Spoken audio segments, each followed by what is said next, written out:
during the week we read chapter 1 of Ouspensky's In Search of the Miraculous, and what I wanted to do in this video is comment and expand and share a passage on Gurdjieff's views on astrology and planetary influences. And these ideas are centered around a diagram that we'll come across in chapter 5 that's called the Ray of Creation.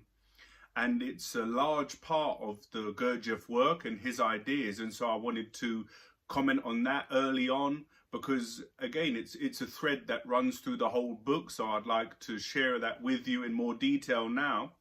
And yeah, the Ray of Creation is Gurdjieff's sort of cosmological and astrological ideas, but they're completely original. I haven't found them in any of the astrology books or any other philosophy. And so they're very powerful when you consider them and bring them into your life. And the passage I'm going to quote for you now is, you can be found in page 24 in the physical book. And if you want to go to the video, if you go to 1 hour, 7 minutes, 10 seconds, it will be just before I turn the page. And that's where I'm going to bring this passage from. And it just explains the planetary influence on life on Earth. And then once I've worked through that passage and shared a few quotes, I'm going to share something a bit more practical from Ouspensky's The Fourth Way, just to emphasize the point. And then, yeah, we'll move on to comment on some more videos moving forward. So all that's coming up in this video. So let's go. What is war? It is the result of planetary influences. Somewhere up there, 2 or 3 planets have approached too near to each other. Tension results.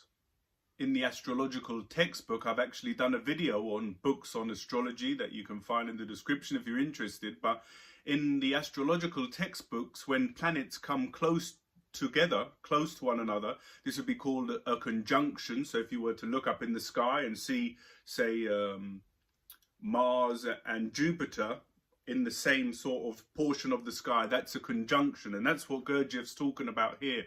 When planets come too close together, a tension results. And again, if you want to look up in the astrological textbooks, you can find out what all of these conjunctions mean and what aspect of life they impact. And then again, if you want to study astrology, it depends what house it's in and what star sign it's in, and then it's a very complex, deep science. But what Gurdjieff is saying is that when there's a planetary conjunction in the sky, it has a massive impact on, planetary life on Earth. And of course, as individuals, we make up that, and so it also impacts our lives too.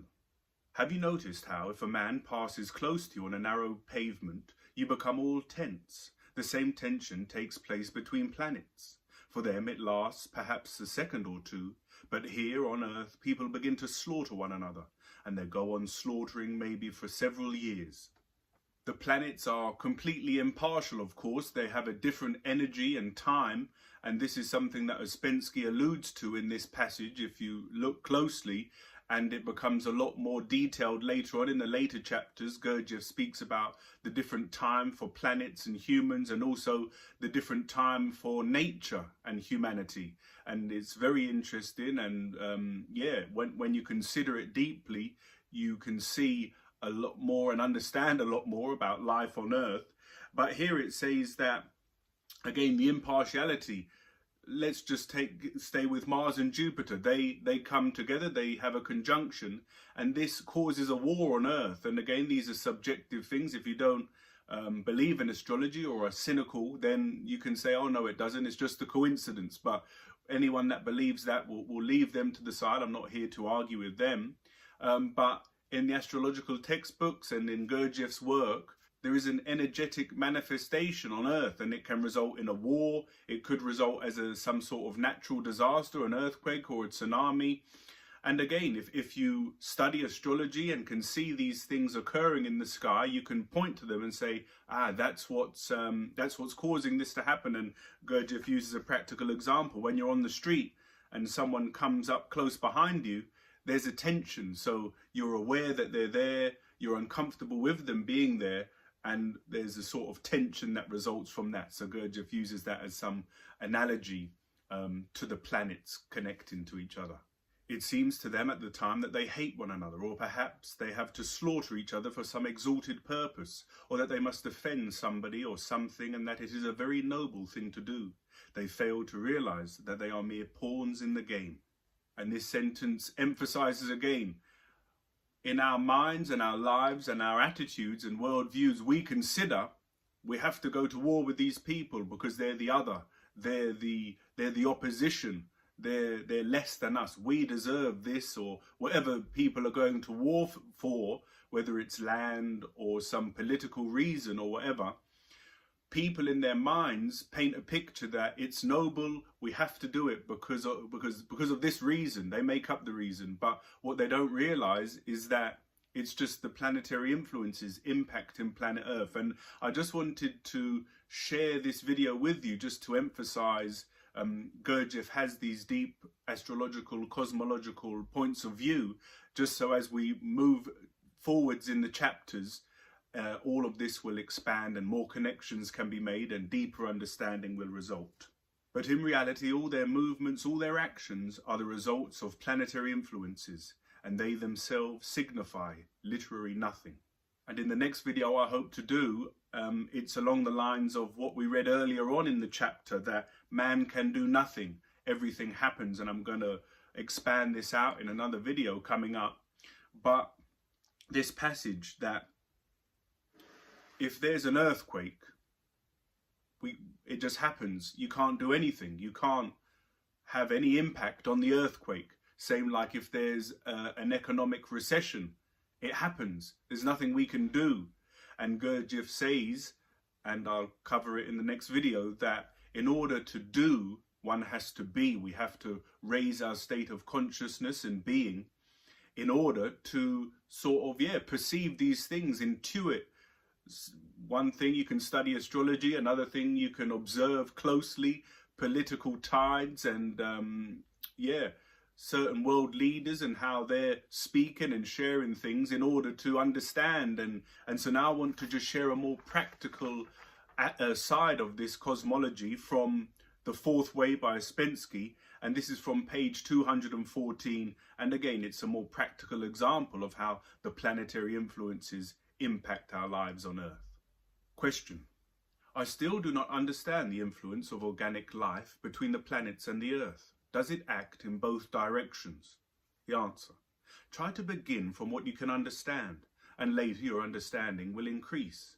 No one can understand everything at once. To understand means to connect.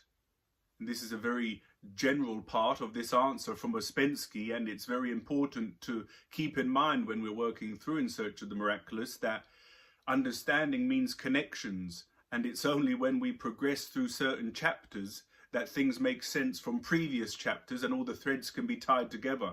And so it's a wonderful journey working through In Search of the Miraculous, because again, these connections keep coming, and maybe they won't come. Maybe it'll be 3 years down the line when you reread the book or read some other Gurdjieff or Ouspensky or one of the other canonical textbooks, that the thing will click and you'll understand. And so Ouspensky says we must start from things we can understand, things much closer to us, in order to sort of connect the things in our mind and understand it more deeply. And that's what Ouspensky moves on to say here.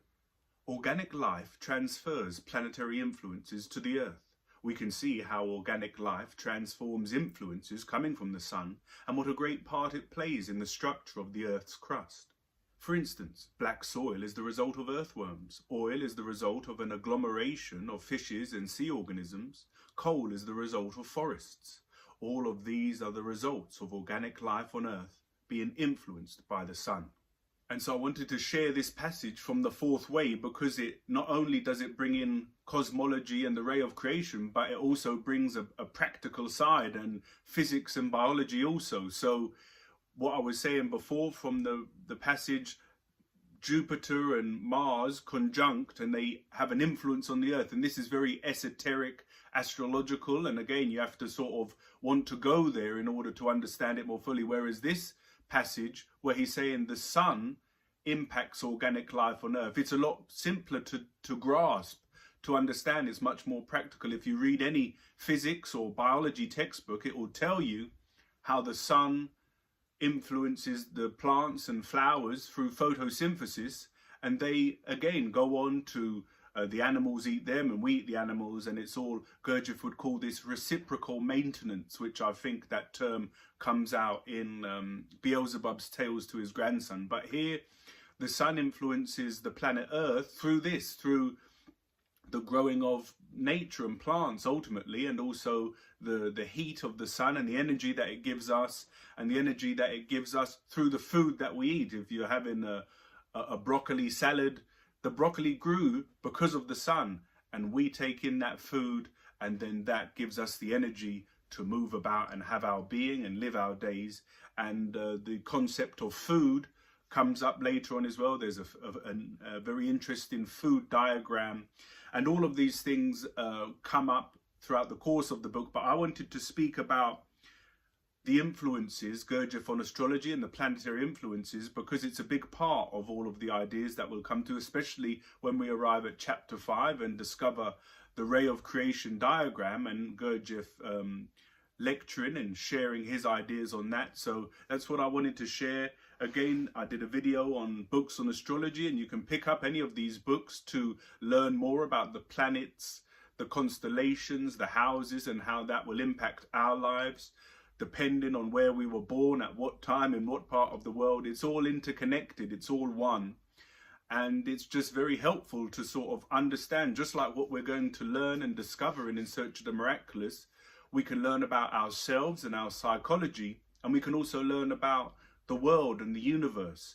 And there's a Hermetic maxim, as above, so below, as within, so without. What you study in yourself is in the universe, what you study in the universe is in yourself.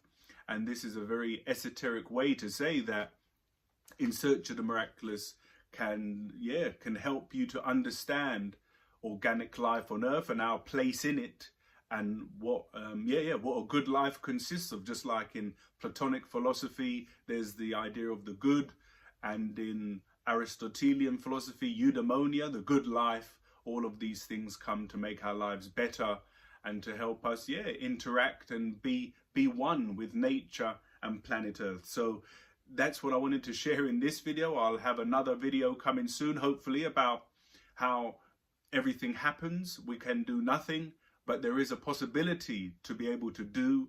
And again, that's a theme that runs throughout the whole of In Search of the Miraculous and Gurdjieff's ideas. And that's all for now. Any questions, please put them in the comments and I'll try and get round to answering them. And Thursday, we'll have chapter 2, and I'm sure there'll be a lot more information coming through. And so guys, be sure to subscribe to the channel so you don't miss any of the uploads or live reads. Look after yourselves, take care, and I'll see you soon.